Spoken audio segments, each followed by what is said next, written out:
Again, last week we were having some technical difficulties, and because of that, we only had an audio. I hope the audio was a blessing to you, nevertheless. But we have had an advantage in technology this week, and we are back to videos again. Welcome. Good to talk to you, all my friends here at the BLC, Biblical Lifestyle Center in Texarkana. Good to see you this morning. Good morning and Shabbat Shalom. And to all those who are watching over the world in the various different locations, thank you for tuning in and giving us this chance to visit, this chance to come heart to heart and begin to share with one another the sweet blessing of Sabbath. I pray your Sabbath is going well. I know that some of you over in Philippines and Australia and New Zealand perhaps may have already lost your Sabbath or let it slip away. I hope you carry some of the sweetness of the essence into the next week as we do that. But thank you for tuning in. I would ask you if you would just drop a note to us. If you would, let us know where you are, what region, what place you are, and any prayer requests or any comments or questions that you may have. We are happy to be here to at least shed what light we can upon those things, and just to share, most of all, just to be part of something going on worldwide in the kingdom of heaven.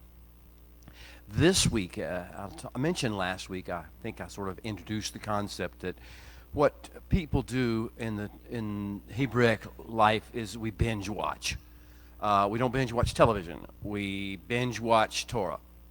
And there are 5 seasons of the Torah that every year we go through each of these 5 seasons. We go through the Genesis season, then we go through the Exodus season, that's season 2, the Leviticus season is season 3, the Numbers season is season 4 of our binge watching, and season 5, the climactic season, is Deuteronomy, the 5th season. Now, in the course of those 5 seasons, we have 54 episodes, the parshas of the week, or each one is an episode in this grand saga, this grand series of redemption and restoration and healing that the Holy One desires to bring to the world. We're not getting deeper into a worldly story. We're learning how to approach worldly situations through the heavens vision, through the scrolls that are written in heaven and the words that are on those scrolls, and through the vision of the Creator of the universe for this world in which we live and are called to act and speak and share the love and the wisdom and the vision of God. So welcome to you, and here we are in the 15th of the episodes. This is episode 15, series 2 of the great binge watch of Torah, and we relive these with the actors every year. So if you're just thinking about reading and getting some literary benefit, maybe getting some pseudo-intellectual knowledge, maybe getting some sense that you are more intelligent, more advised, more informed than others, you're missing the whole point. We don't just read these stories so that we'll know them and have them in our memory banks and be able to extrapolate truths from them. We read these, we interject ourselves into these to relive them and to take from them the sweet essence of the holiness that is in each story and is in each parsha and is in each episode of the binge watch. So this week it's Bo. The name of the parsha is called Bo, from one of the first early words the Holy One said to Moshe, Bo. And we translate that usually as go. It is a very fascinating Hebrew concept, and we'll maybe talk about what Bo entails, the broader connotation than just going. It's going with a bridle and a bit, going with a harness and going with reins. It's going in accordance with a specific directive and not exceeding, not transcending that bridle, that bit, that harness, those reins. Very critical for times like these. Very important. We don't just shoot our mouth off. And we don't go where we want to go because we think we should or we can. We are now agents under authority. We are now called to be very, very responsive and representative.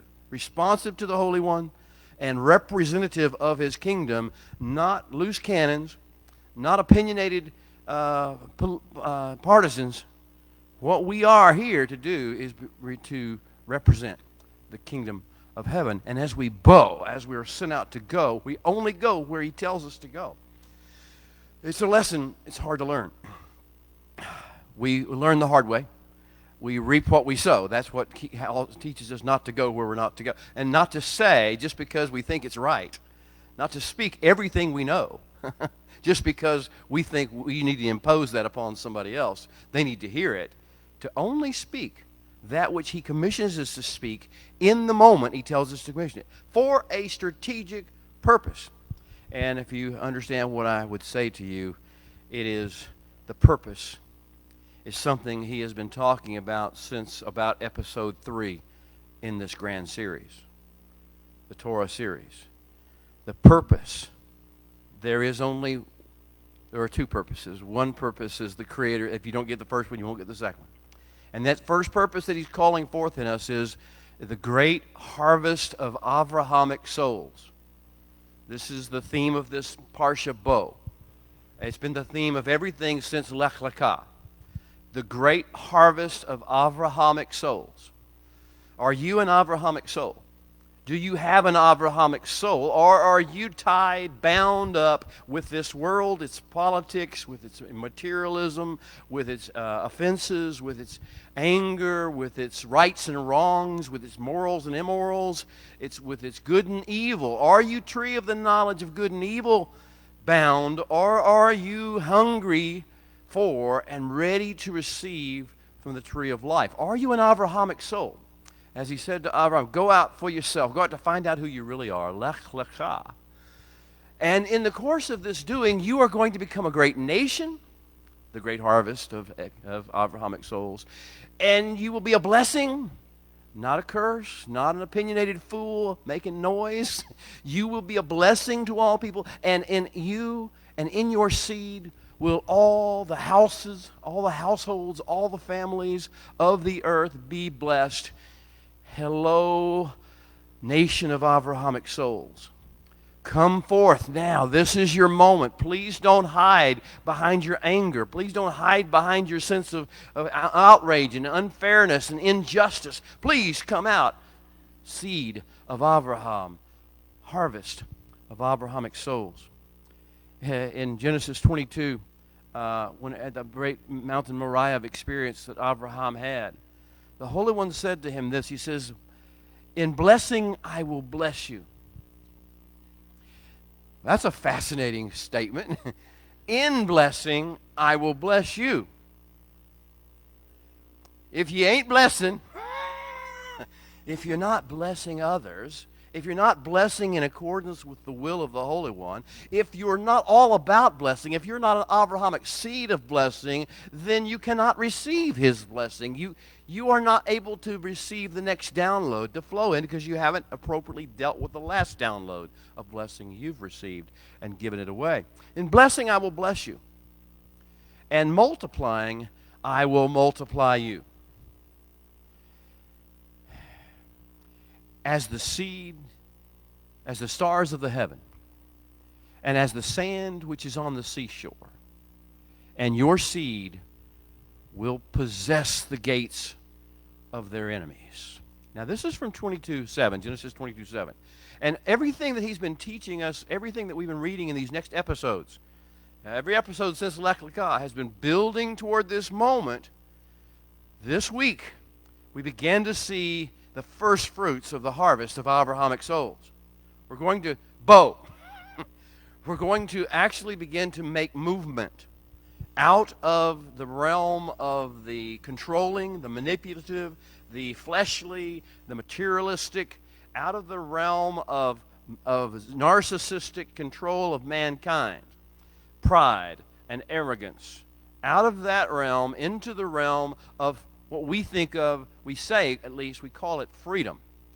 But this freedom is not like the world's freedom. This is not nothing left to lose, as Bobby McGee might have said. It's not just another word for nothing left to lose. It's none of that stuff. This is the freedom to actually be Avrahamic seed, to be the Avrahamic harvest, and to begin to bless all the peoples, households, families of the world.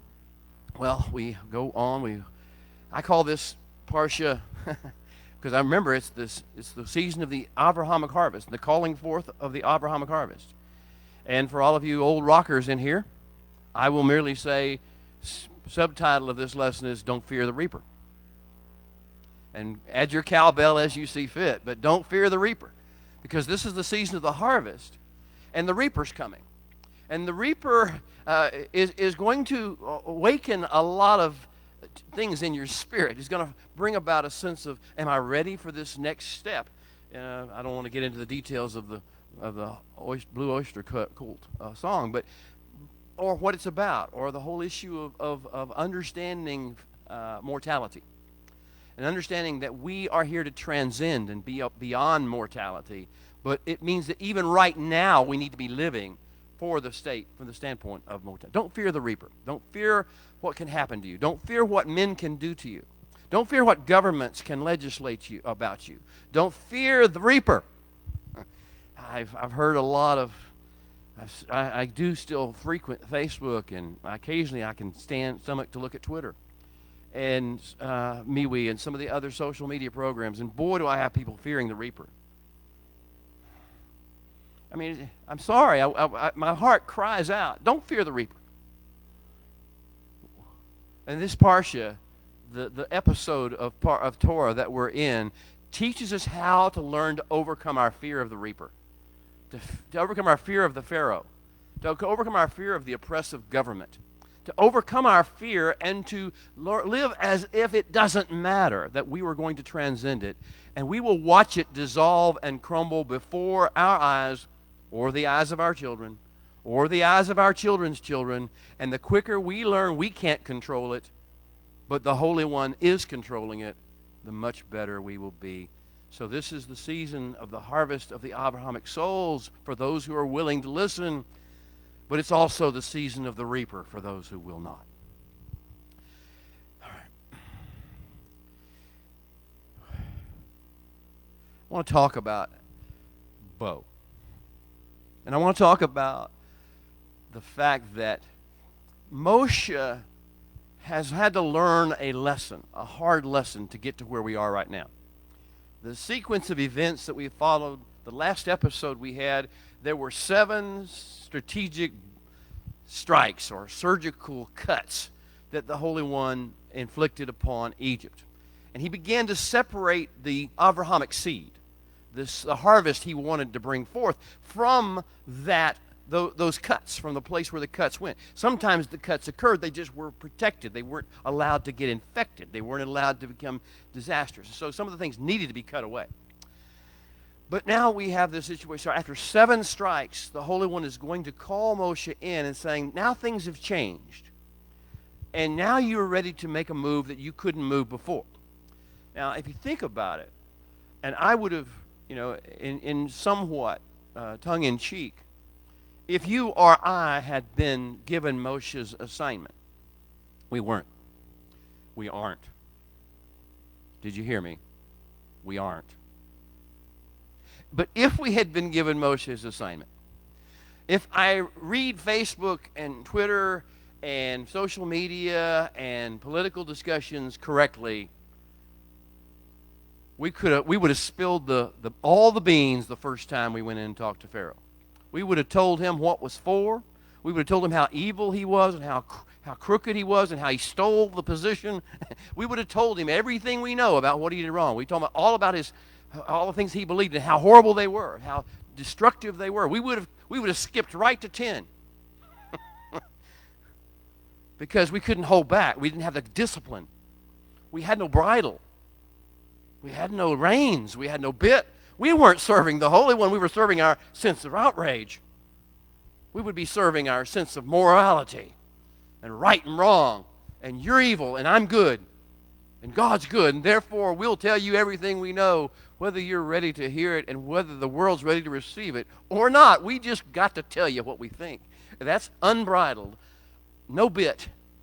No rein. No harness. No covenant. No relationship with the creator of the universe. The creator of the universe does things according to a strategic time and season and plan and a strategy. And when we operate because we think we're right, his strategy falls to nothing because he'll have to find somebody else to come along and follow his strategy. We're making our point. We're expressing our outrage or our anger or our frustration or our fear. We're blaming somebody for something as opposed to looking for the Avrahamic harvest, the harvest of Avrahamic souls. And understanding harvests only come whenever the ecosystem ceases to provide anything the growing crop needs. Harvest time only comes when the ecosystem ceases to provide anything that the crop that is growing that needs. When the sun suddenly doesn't provide enough sunlight, or the sunlight's not needed anymore for photosynthesis. When the nutrients don't come from the ground anymore, that's when the harvest is ready, because it won't grow anymore. That's the end of the growth season. So we have to be at the end of the growth season, and the Avrahamic seed must be at the end of the growth season and ready before you take it out. You don't just do it because it's right. It doesn't belong here. All right, so we're going to talk about Bo, and the Holy One is going to call Moshe into his chambers. I'm hoping that we go and we're a fly on the wall. It's amazing that Moshe didn't just get a laundry list at the beginning. Here are the 10 plagues that I'm going to send. Here's the outline. You know what it is. You know what to do.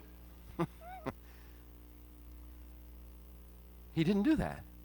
He knew Moshe couldn't handle that. He knew most human beings are not able to handle something like that. So he keeps revealing a little bit at a time so that Moshe won't go over his quota of information to release, his quota of knowledge, of wisdom to release. And he keeps, every time Moshe gets all fired up, he tells him basically the same things. Here's what you're supposed to say. Not, you're a jerk, you're a freak, I hate you, you're evil, you. Shalach et ami ve'avduni. Repeat after me. Keep your opinions to yourself. Keep your attitude to yourself. Keep your righteous indignation and your rage to yourself. So repeat after me. Shalach et ami ve'avduni. Send my people out, that they may serve me. There's a great harvest of Avrahamic souls. Everything to the Holy One is about the great harvest of Avrahamic souls. It's never about who's right and wrong. It's never about who's good and evil. It's never about who's fair and unfair, or moral or immoral. It's never about those issues with the Holy One. It's about, where are my Avrahamic souls? And what is the state of my Avrahamic soul harvest? And what is the state of the ecosystem in which they are presently located? And how can we best bring them to the place of maturity where they can at least leave and be viable when they leave? Now, this is a challenge of Bo, and I call upon my friends. I call upon all of you who are watching by camera, all those in this room. You know, my mother had a way about her. She wasn't a screamer.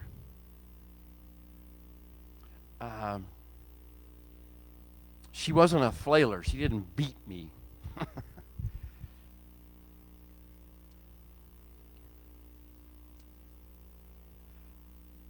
But there was, whenever I would act out, whenever I would be full of myself, whenever I would shout or cry or throw a fit or be angry with my sisters or be angry with her or be angry with my father, and I would throw a rant, I would throw a tantrum, and I would shout my opinion, and I would tell them what was wrong and how bad it was.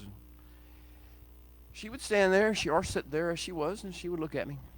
And she would just let me rant and let me spout and let me cry out and shout my opinion. As long as I would, and finally at a certain stage, I'd finally kind of look at her like, what are you going to do about that? How you like them apples? And she would look at me and says, well, are you through? And everything I just said just crumbled into nothingness. Now hear me, my heart is not angry. People, brothers and sisters, are you through? Have you ranted enough? You still angry? You still upset? You still in your moral outrage? Are you still demanding your way? Are you still upset? Are you through? Because if you're through, we can talk. If you're through, we have something we can accomplish together. If you're through with yourself, if you come to the end of all that rage and all that anger and all that frustration and all that sense of right that is in you, if you're through, then I can make you a blessing to every household on the face of the earth. Then I can bring forth out of you a harvest of Abrahamic seed. But unless you're through, it isn't time for the harvest. Unless you're through with all that. Unless you're ready to lay all that stuff down and let it just dissolve and realize how foolish it all was and how foolish it all sounded. Unless you're ready to lay that down, then there's no point in us moving forward at this time. But I'm here and I'm talking to you today, hopefully with the very energy and the breath of the Holy One into your hearts. My words are not what is in your heart on that. It's the voice of the Holy One saying to you, oh, we have so much to do. We have so much to accomplish. We have so much to share. We have so much to accomplish in this world, but I can't do it until you're through with yourself, till you're over it, till you're ready to move forward. And so we have this issue of Bo. Bo is, are you ready to move? When I tell you to move, as I tell you to move, go where I tell you to go when I tell you to go with the message I tell you to bring. You know, he never said, you will be my judges. You will be my Hague. You will be my international court of law. The Master, the Holy One, you never said it. Yeshua never said it. No one of those ever said, you will be my judges. You will be my court of law. You will be my international Hague that determines what's right and wrong in the world and what happens. You will not be the one. He never said, you will be the ones that form the government and rule the people. There's a place in the Messianic kingdom where we will share his rule, but we will never rule. We are never to rule. That is the wrong message in the first place. And so he says, no, you are not to rule, but what you are to be is you are to be my witnesses. You are to speak what I give you to speak.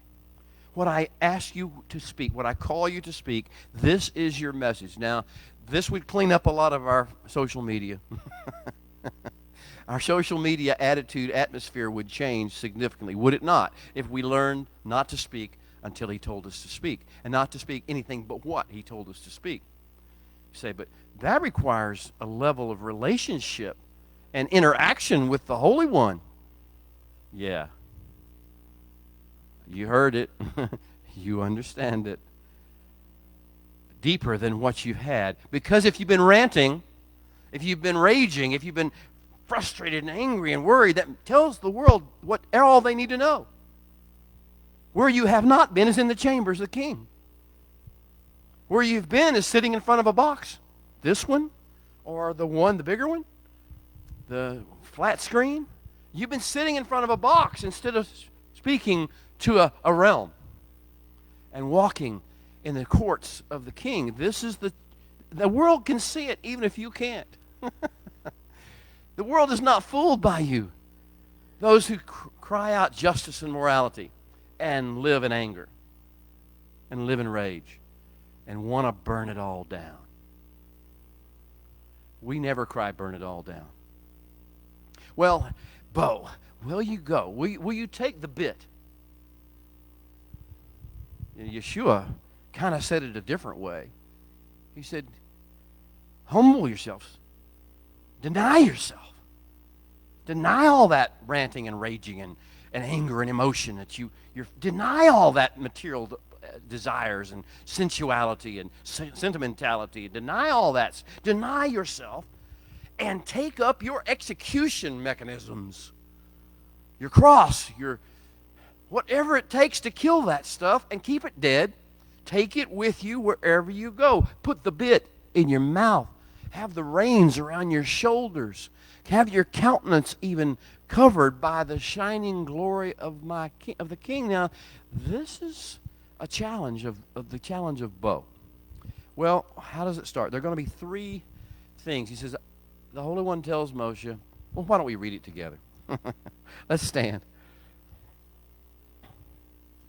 Beginning with chapter 12 of Exodus. No, chapter 10 of Exodus. My page turned on me in the breeze. Chapter 10 of Exodus, beginning with verse 1. Open our eyes, O Holy One, that we may see wondrous things from your Torah. For we are but pilgrims on the earth, strangers on the earth, and do not hide your commandments from us. Our souls cry out for your judgments at all times. How can a young man keep his way pure? By living according to your Torah. Chapter 10, verse 1. Now then, the Holy One said to Moshe, go into Pharaoh. For I have, in English it says hardened, for I have hardened his heart and the hearts of his servants, in order that I may show these signs of mine before them. And in order that you may tell in the ears of your sons and your sons' sons the mighty things that I have done, and the works that I have wrought in Egypt, and my signs that I have done among them, in order that you may know that I am the Holy One.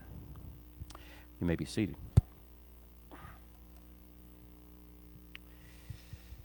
Whew.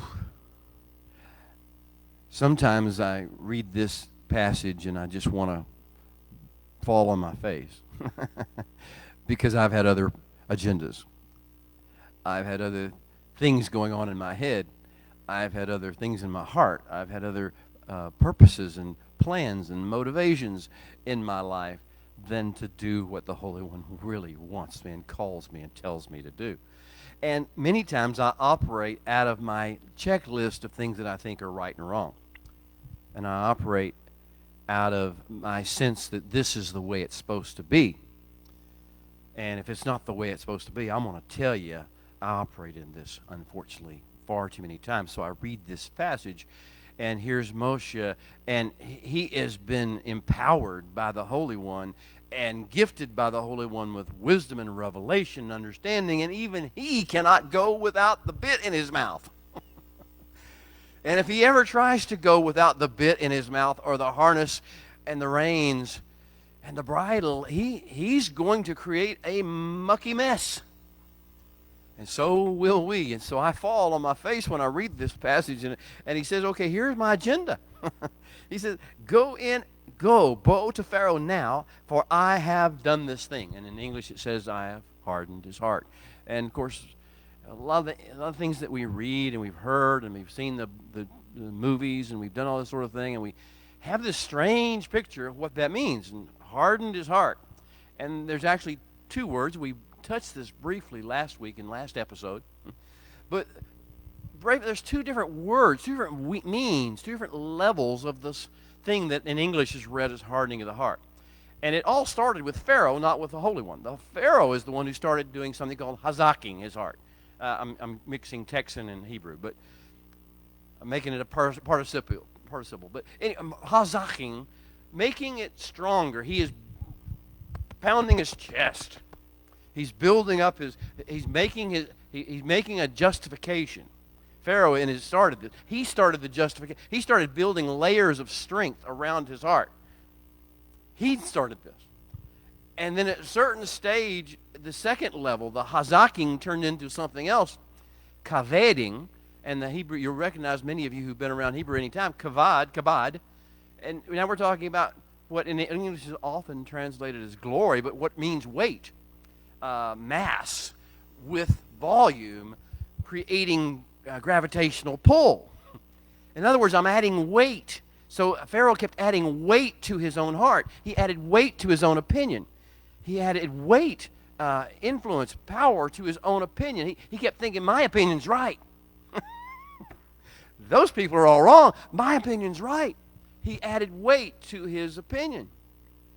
And so he reaped, he sowed the issue of the chazaking of his heart, to making it stronger, building arguments and building fortresses around his heart, his opinion, his attitude. Now he's going to reap what he sowed with regard to kaveding, to adding weight to it and projecting it as being the only way it could possibly be. And then the Holy One says, okay, you're going to reap what you sow. And all we're getting here is, I am now reaping in Pharaoh's heart what he has sowed. I am causing Pharaoh to reap what he has sowed with regard to his heart.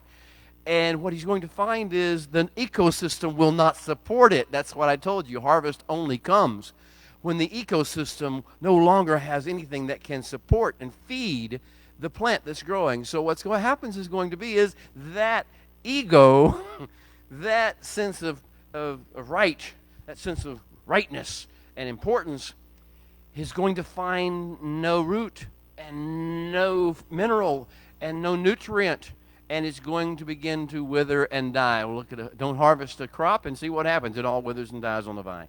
And that's what's going to happen to Pharaoh. Now, so he's going. I've been hardening his heart. I've been chaveding. I've been letting him reap what he sowed in regard to his heart. This is not some evil thing the Holy One does because he's just mad at Pharaoh. I mean, I'm going to move on. I don't want you to.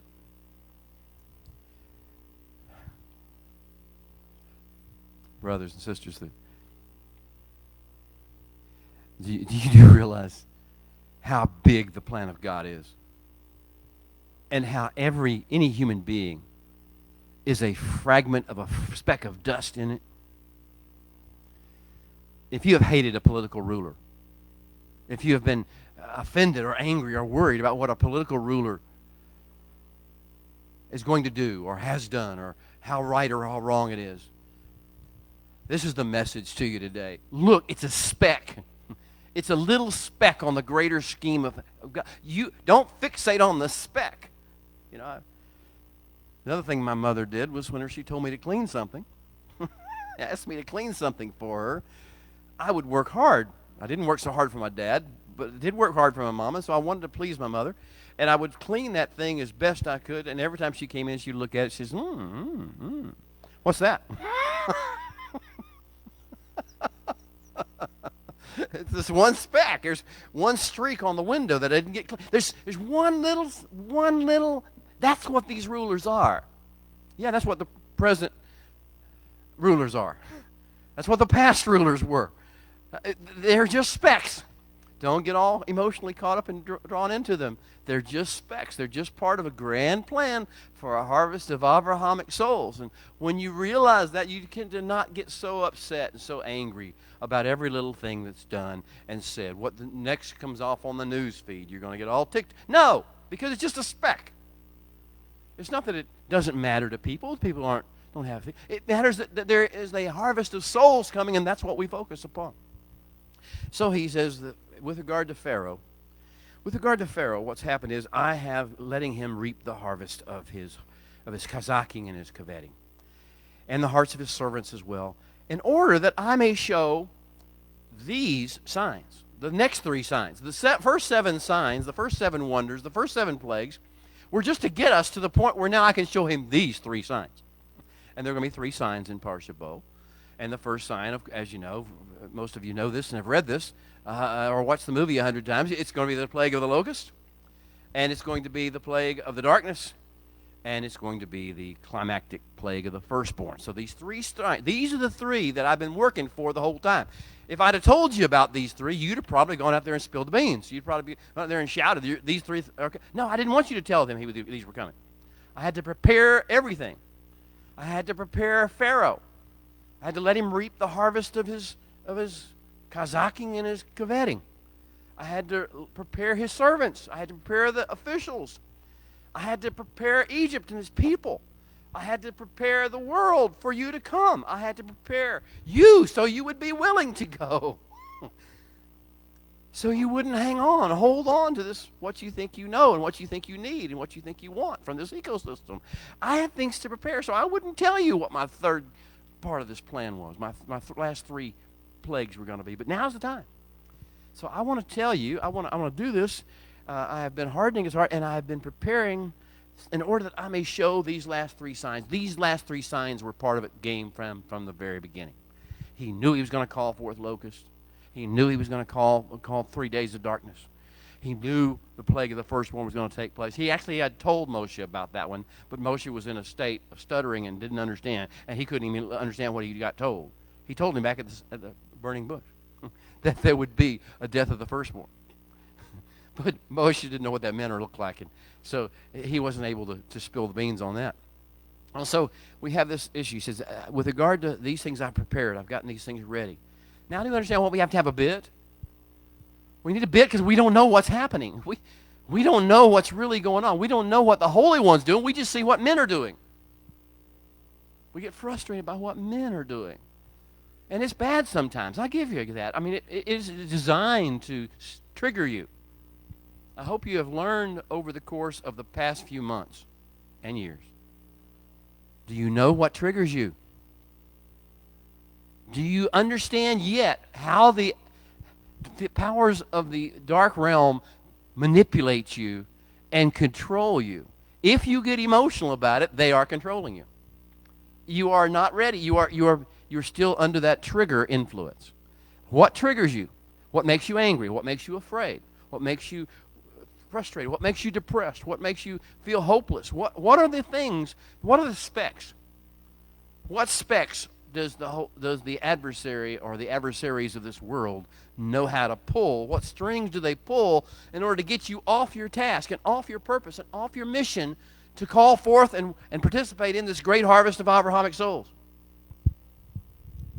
Well, that's the challenge. He says, I've been doing this to you, but I want you to see these signs, and that I have a purpose. The Abrahamic soul harvest purpose is this, so that you will tell in the ears of your sons and your sons' sons.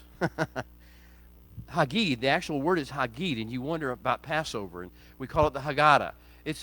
It comes right from this passage right here. The reason we have the Haggadah is because he told us to Hagid.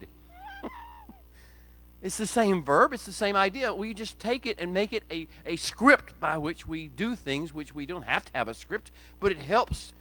The script helps us on our Passover Seder to do what we're told to do in order that we will. Now, this is the first mitzvah of Torah.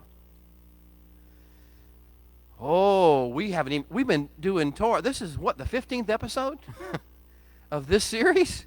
The second season? A third of the way into and we've our first instruction, our first continuing instruction. We finally got it.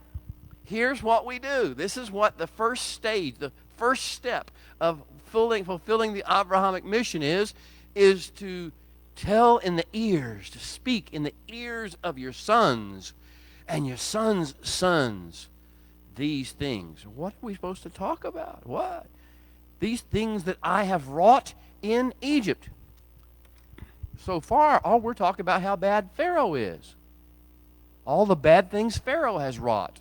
All of Pharaoh's executive orders. We have been talking about all this stuff. This is what we're angry about. This is what we're offended about. He says, that's not what I want you to tell in the ears of your sons and your sons' sons. The sons' sons and the sons are not supposed to be hearing out of your mouth what men are doing and how bad it is. They're supposed to be hearing what I'm doing and what I have done. And they're supposed to understand that I have set forth patterns in my behavior and in my interactions with mankind that will continue to repeat themselves over and over again and can be trusted to repeat themselves in your life, son. In your life, sons. This is the key. I want you to repeat this, tell these stories. Now he's saying, Okay, what has this got to do with the Abrahamic seed? Anybody remember Genesis 18?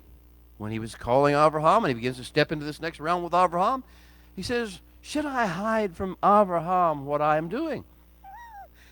Oh, is this striking a chord with anybody? The bit, the harness, the issue of the reins, the getting the vision from the Holy One. Shall I hide from Abraham what he is doing? Because I have known him, made myself known to him, in order that he may what? Teach his children and his sons after him, his household after him, the way to follow the way of the Holy One, to do zedekah umishpat, to do the things that the Holy One is saying to do and causing to do, in order that I may bring upon Abraham all that I have promised him. So this great harvest of Abrahamic seed is coming forth, and the reason we're supposed to tell, what are we telling our children?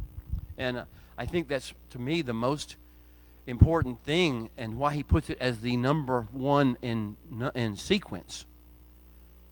The number one in sequence mitzvah of Torah is to tell your children, your sons and your sons' sons, your children and your children's children. And the reason it says sons is not because it's gender specific. It's because the nature of the Hebrew language is if there's one son, then it's all sons, even though there may be many daughters. I know that's a strange thing for those who don't know Hebrew, but that's the Hebrew. If there's one boy and 45 women or girls, then it's still going to be called sons, as opposed to daughters. Now, here, sons or daughters, speak. What are we speaking in the ears of our sons and daughters? What are they hearing us say? If they're on our Facebook or our Twitter or on our social media pages, what are they seeing? What are they reading us that we wrote? If they go back, if somehow these social media platforms in this world last another 30 years, 20 years, 30 years, and they go back and they go through the history and they read our post from 20, 30 years previously today, what will we be saying in their ears? What will be the message of what we're saying? What are we talking about? What is the subject matter of our conversation? What are we putting out more poison? Are we just spreading the Roundup? I mean, there's a lot of Roundup, a lot of poisons being spread, a lot of horrible things being said. And there's plenty of that. We don't need any more Roundup. We don't need another toxin added to the environment. The Holy One wants us to say what he tells us to say, and he wants to tell these things to our children. Now, a lot of times we deal with children who are not ready to listen yet. Again, it's a harvest process. It's stages. We have to understand where they are, and don't say more than they're ready to hear. There's a bit in your mouth. There's a harness around your face. But don't say because you think it's right, because you think you know. Don't say everything you know. Say, and don't demand of them what they're not ready to give. You know, it's like if you go to your pear tree in the first week of April, and you demand that it produce you pears.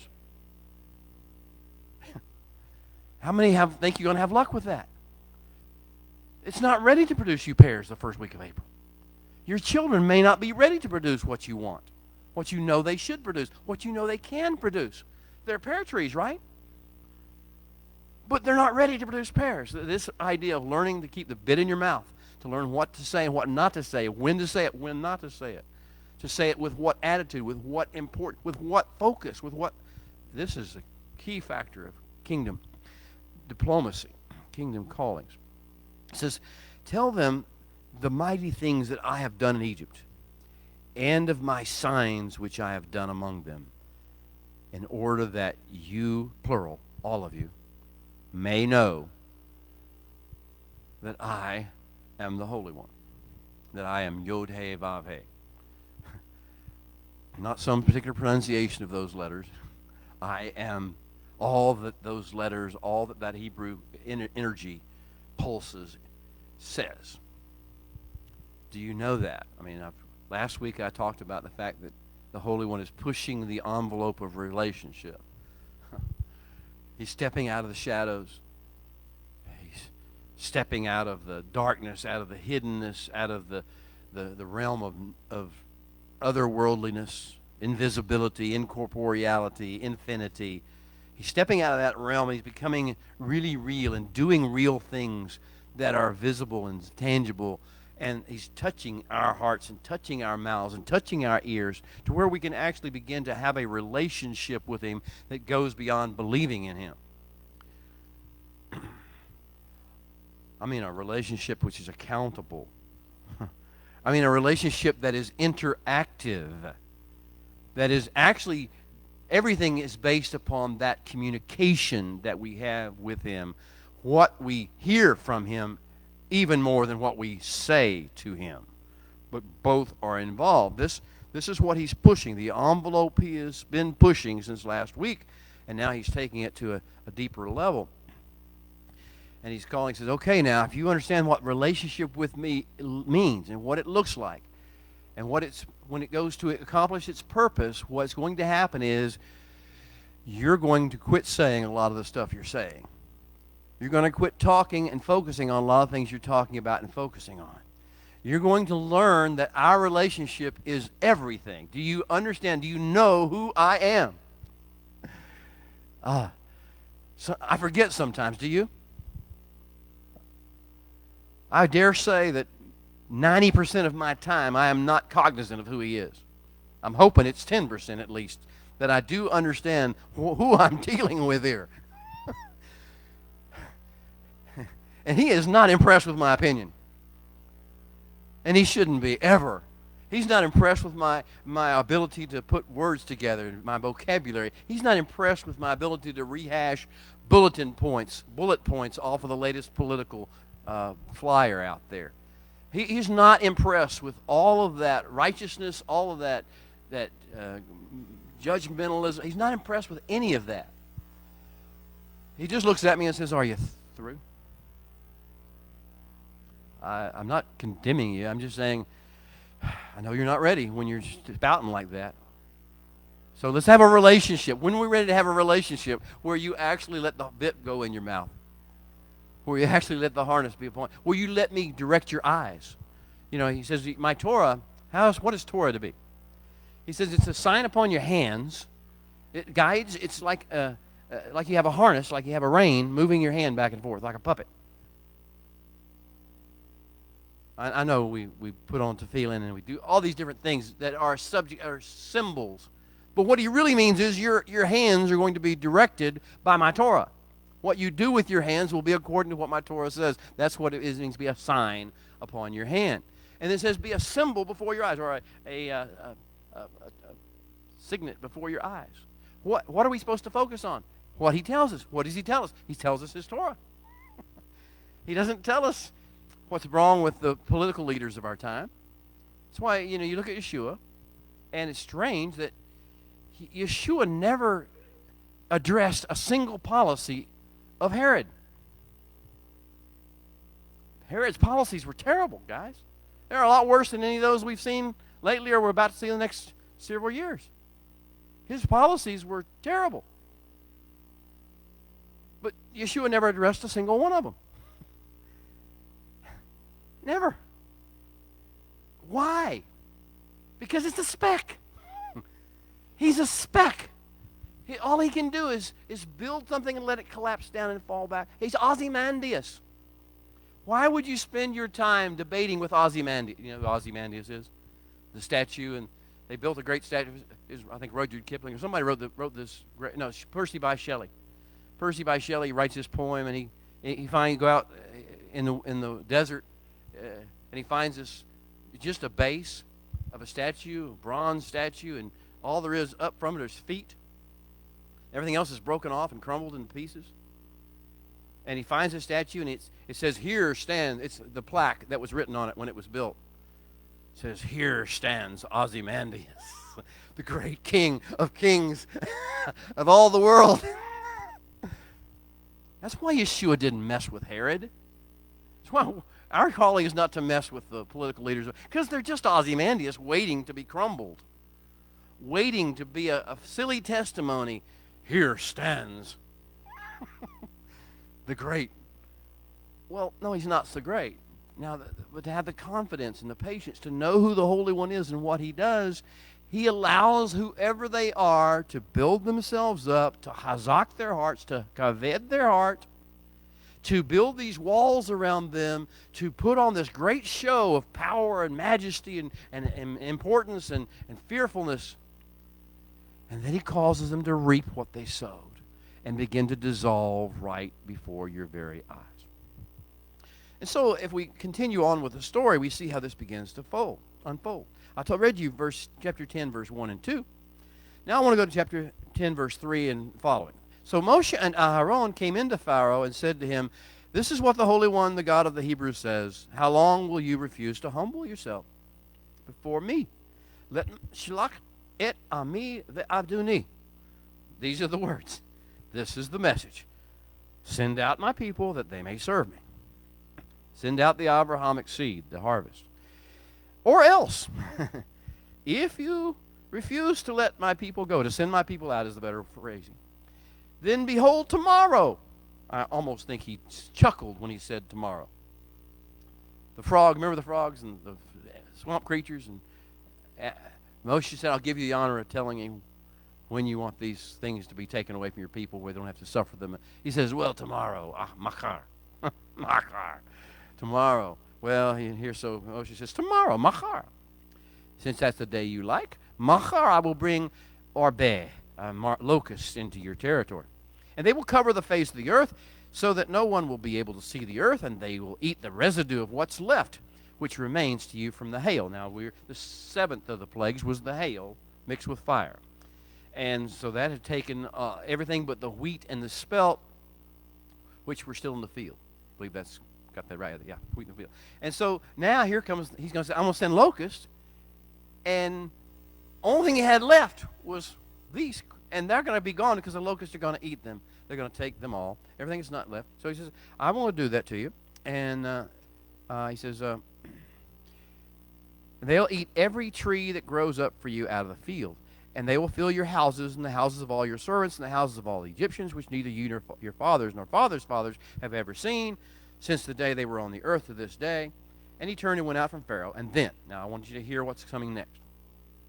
This is the ultimatum is given. And the ultimatum is not, he doesn't say a word about how evil he is, although he was evil. He doesn't say a word about how many times he's reneged before, although he'd reneged multiple times before. He just tells him very clearly what God told him. He has the bit in his mouth. He speaks what he's told to say. And now what happens is, Pharaoh's servants say to him, this is a private conversation. How do we know? Because you see, this is part of the works the Holy One does in Egypt that we're supposed to tell our sons and our sons. The Holy One always knows. The Holy One knows what's happening in the council chambers of the leaders of this world. He knows what's happening in all. We don't have to go out and spread the word about, I think they're saying this about this and they're planning.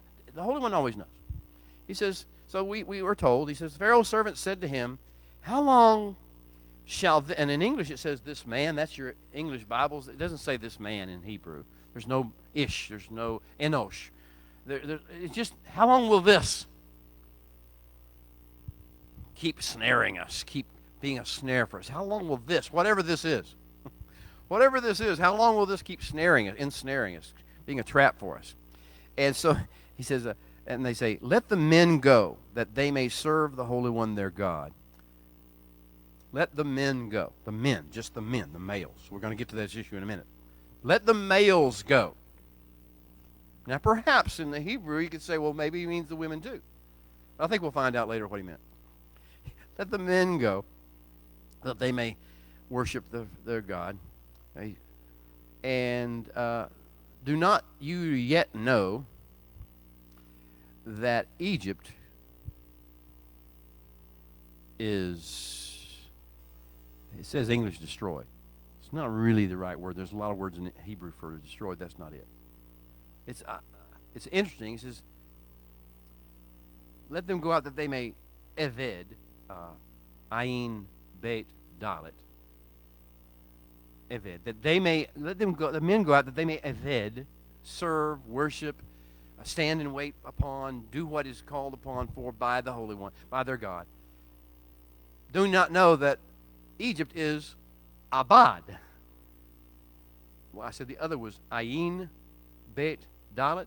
This one is Aleph Bet Dalet.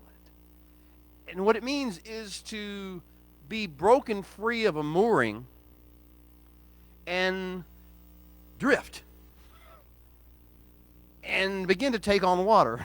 It's a process of breaking free of the moorings, the substantive, the foundations, and beginning to drift wildly without any focus in any direction, and then begin to sink and take on water. This is the terminology. So abad. It's a contrast directly. It's almost like a play on words with eved. The Holy Hebrew is going to go and eved, but Egypt, because they're not letting them go eved, is abiding. We are listing. We're drifting. We're cut loose from our substantive foundations. And one thing about what the Holy One always does when he's ready to bring about a harvest of Abrahamic seed is he touches a nation and begins to break them away from their foundations. Break them away from the rocks on which they rest, the substantive matters on which they stand. Well, so many of you are not from America, and I understand that. But those of us who are may understand what he's doing here. Because in America, we have been broken loose from our moorings. As a matter of fact, our moorings have been cursed and spoken of as being the ultimate evil by many people. And so what we're seeing is this is just a part. This is not just evil people doing evil. This is the plan of the Holy One to bring forth a great Abrahamic harvest, a harvest of Abrahamic souls.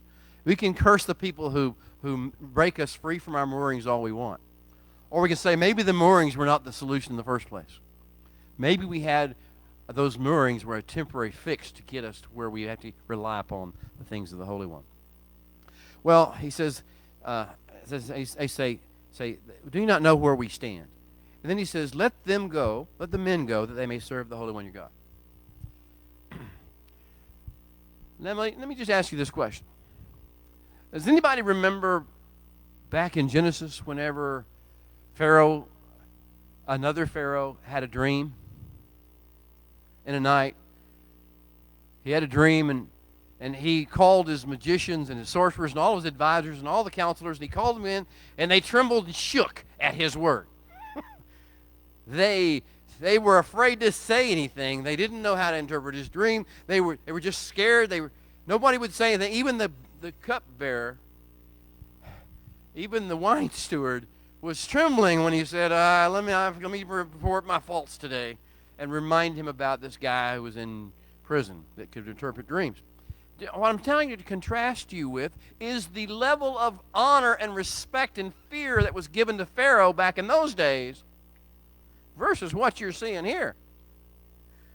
Do you see what's happening to the nations and what will always happen to these leaders? Why they become Ozymandias? This is what this is the procedure the Holy One uses. He says, I create this sense of they have hardened their hearts too many times. They put too much chazaking and too much kaveting into it, and nobody will sustain them anymore, and now they stand up against them. And nobody would have stood up against that Pharaoh. Nobody in their right mind would have stood up against that other Pharaoh and said, how long? They would have been dead. They didn't know that. They had no thought that they could somehow get by with that. But something's happened in the household. Something's happening. We don't have to know it all. We don't have to sit there and say, well, we think they're strong. They're not near as strong as they think they are. They're not near as strong as we think they are. Whenever they start hardening their heart, whenever the world leaders start hardening their hearts against us, they begin to have this internal mess with their own people. And people begin to stand up against them. So not only does he say, how long? Do they say, how long? They say, are you dumb? Are you blind? Who would have said that to Pharaoh before? Do you see what the Holy One's been doing? Patiently, he's been unwrapping his support. Patiently, he's been putting a division, a breaking point between the leader and his minions. And so then they do the absolutely unthinkable, which is say, they tell him what to do. Send out the men. Nobody would have said that to those other pharaohs. Not the leaders of the nation. You could somehow see some of these things happen in American politics behind the scenes on the other side. The division that's going to happen. It's already started to happen. Don't fret about those evildoers, because you see the Holy One's working. He's bringing about their own demise and collapse. He's letting them reap what they sow. Well, at any rate, so he does that. And then here's the ultimate disgrace. He does what they tell him. He buys it. He knows he's losing his power base. He's afraid. You see, here's the deal. The Holy One always lifts up someone in the secular world that he knows has a fatal flaw.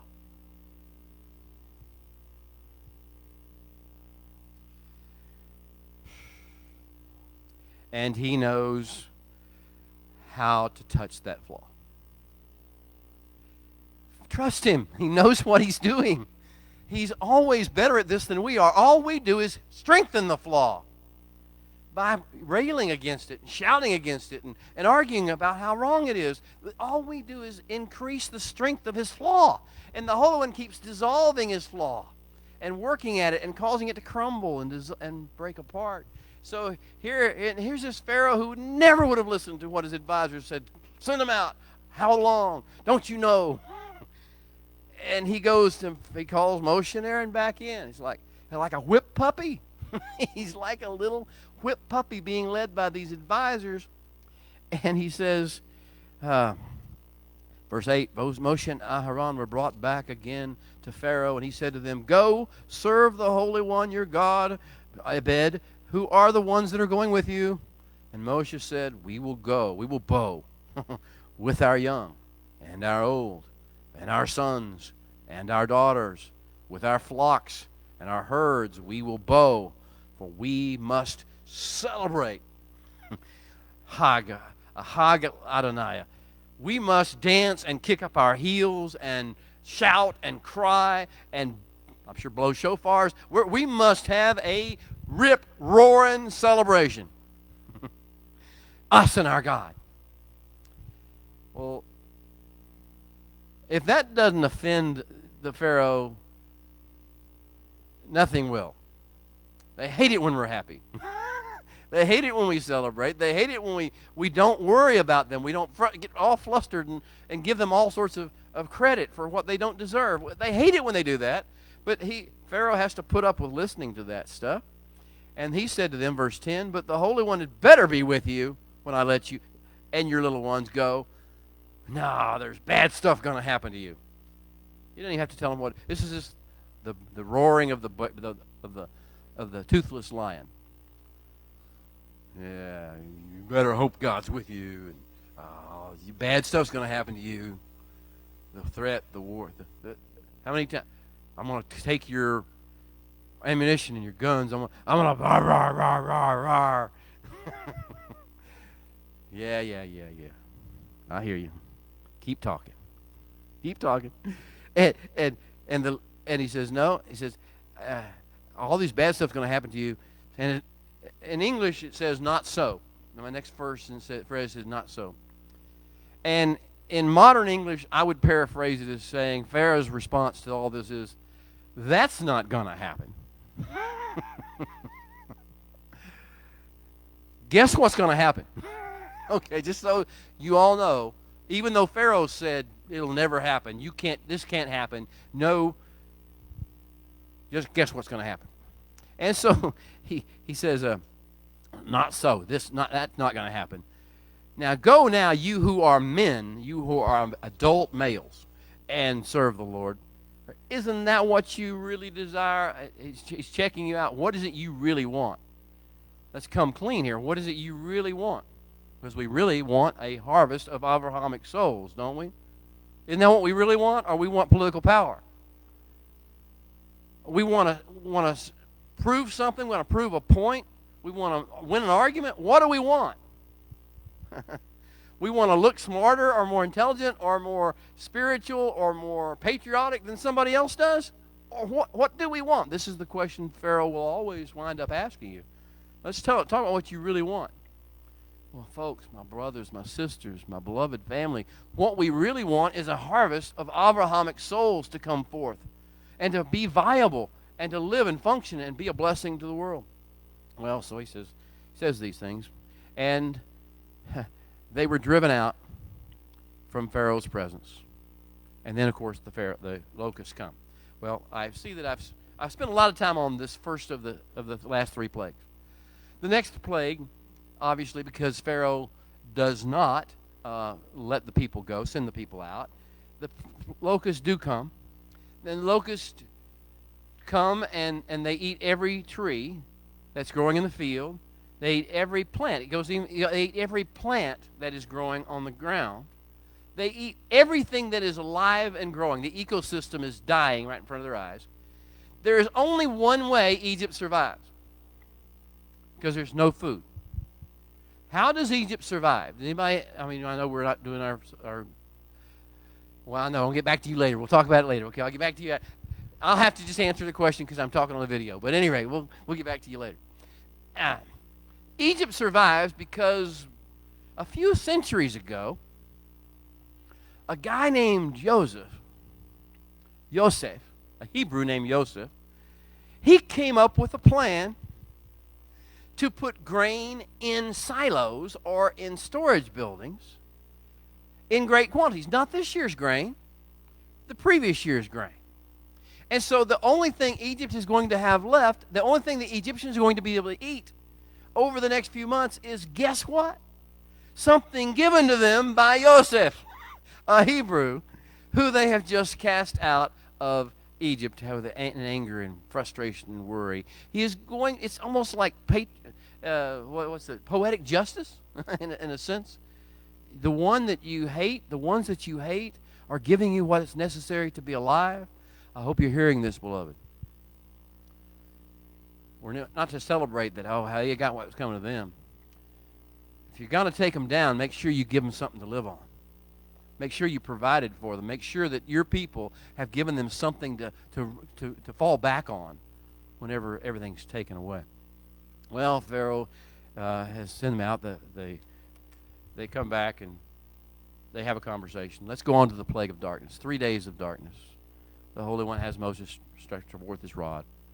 I always forget, was it Moses or Aaron in this particular situation. But one of them stretches forth his rod, and then 3 days of darkness falls.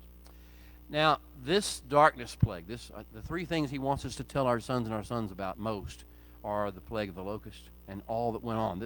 Why do we want to know? Not about the locust. It's about the conversations and how the thing is breaking down, the whole story of the locust that he wants to tell our sons and our sons' sons. And then the plague of the darkness. What's the deal on darkness? Well, how do you handle a power outage, guys? How do your emotions handle it? I mean, not 5 minutes, and it blinks and comes back on. Some of us around here in this area had a big ice storm back in the year 2000, and many of us were out of power for weeks. But even yet, a lot of us were able to get a generator or two and kick something going. Some of us were a few days. But that is having a loss of just electric power. And I know other nations deal with this all the time. You got blackouts, you got rolling blackouts and all. We don't usually have that here, but we've had some lately. But the question becomes, how do you handle darkness? How do you handle extended darkness that you can't control? Because this level of darkness was even more than a power outage. In power outage, I've seen people go crazy, act weird, lose their tempers, lose their sense of shalom, get fearful, get unruly. I mean, everything that can be triggered gets triggered in a power outage. It's just a power outage. Just you can't turn the lights on, and if you have a well, you can't use your water. Electric well, you can't use your water. Your electric phone. This is your refrigerator begins to warm up, and your food ruins, and your freezer, everything ruins in your freezer, and you don't know what you're going to eat. And of course, the grocery stores are closed too, and the gas stations are closed, so you can't get gas in your car. This is just a power outage. So imagine 3 days beyond power outage. 3 days when you can't see even in daylight in front of your face. Where you're paralyzed by fear or by something to the extent you can't even move.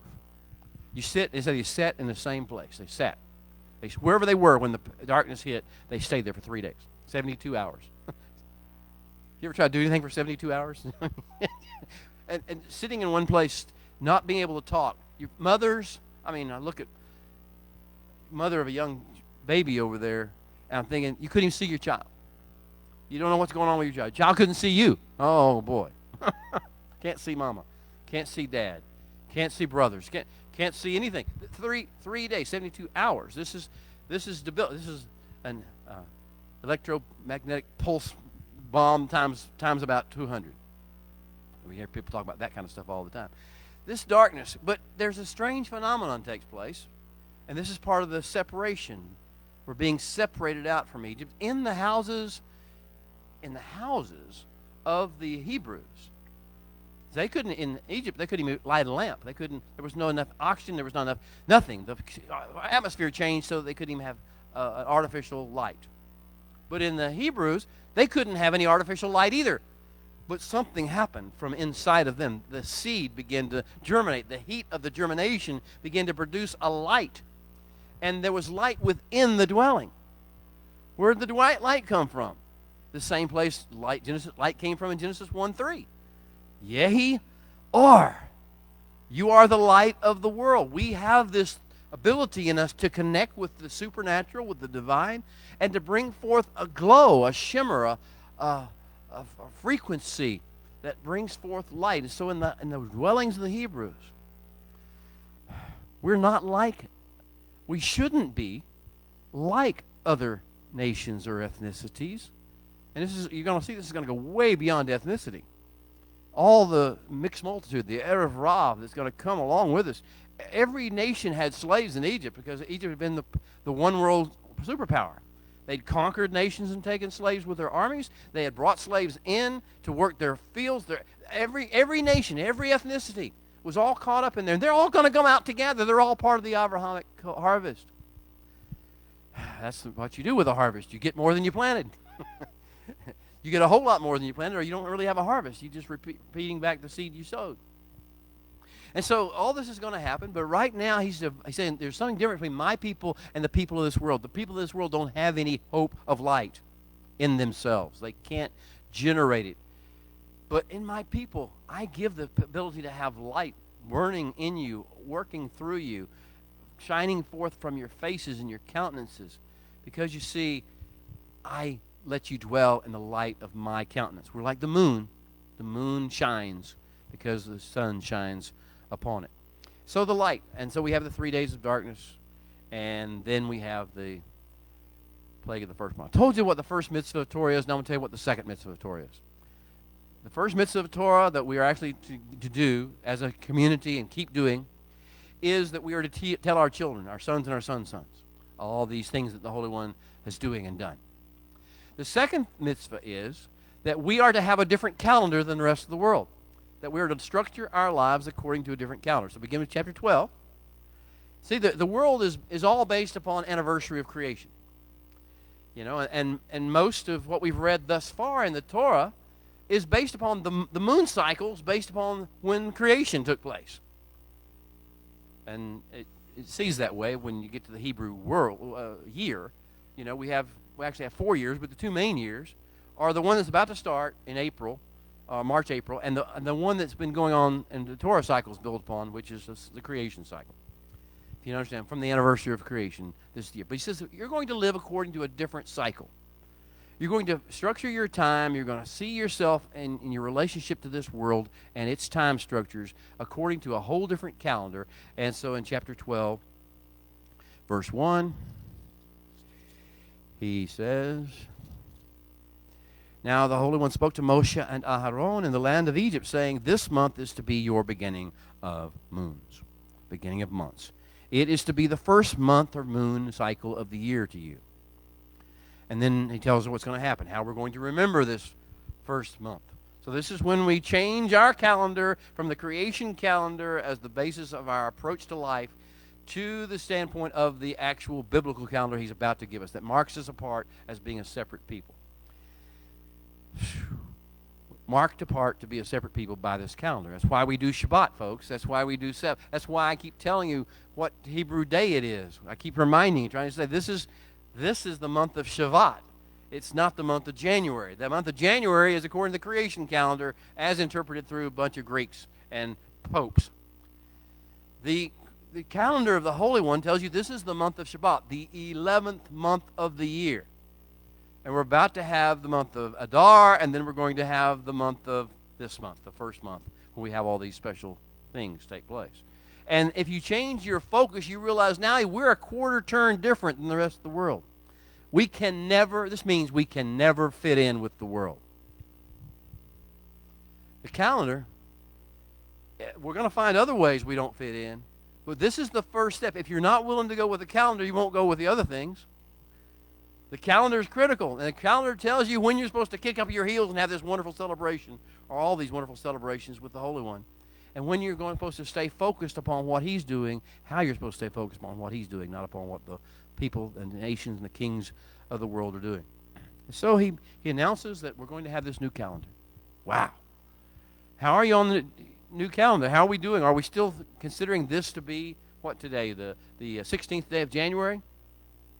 I have to think about it. This is the 16th day of January.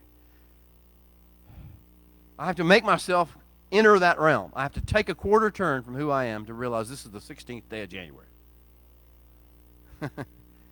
Okay, see, I'm so bad off. I got the wrong. This is the 23rd day of January.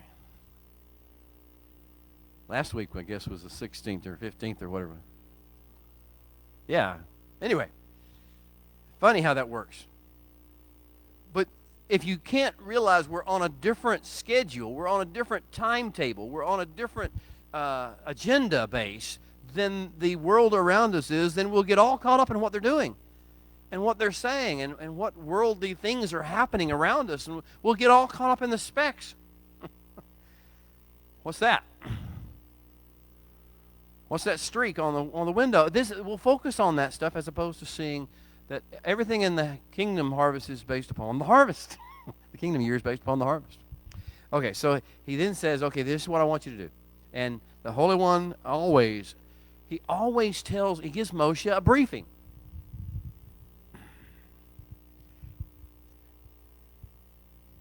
I'll just let that sink in for a few seconds. Maybe you're not hearing what I'm saying. If we don't have a briefing, what are we doing? You say, well, I don't get a briefing. You know, you don't get a briefing.